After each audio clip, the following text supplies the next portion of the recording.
Thưa quý vị, sau phiên trù bị chiều qua ngày 5 tháng 4, hôm nay ngày 6 tháng 4, kỳ họp thứ nhất Quốc hội khóa 16 chính thức khai mạc tại nhà Quốc hội thủ đô Hà Nội. Đây là kỳ họp có ý nghĩa đặc biệt quan trọng, đặt nền móng cho cả nhiệm kỳ mới, với trọng tâm là kiện toàn bộ máy nhân sự cấp cao và quyết định các kế hoạch phát triển kinh tế xã hội chiến lược giai đoạn 2026-2030. Kỳ họp thứ nhất dự kiến làm việc trong 11 ngày, chia làm 2 đợt và bế mạc vào ngày 23 tháng 4. Tại kỳ họp, Quốc hội sẽ tiến hành công tác nhân sự cấp cao, bầu các chức danh chủ chốt, gồm Chủ tịch Quốc hội, Chủ tịch nước và Thủ tướng Chính phủ.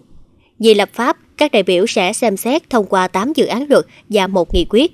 Nổi bật là luật thủ đô và luật hộ tịch sửa đổi. Đặc biệt, Quốc hội sẽ thảo luận quyết định kế hoạch phát triển kinh tế xã hội, đầu tư công trung hạn và kế hoạch tài chính 5 năm tới. Đây là kỳ họp mang tính lịch sử, đáp ứng kỳ vọng của cử tri cả nước về một nhiệm kỳ đổi mới và hành động.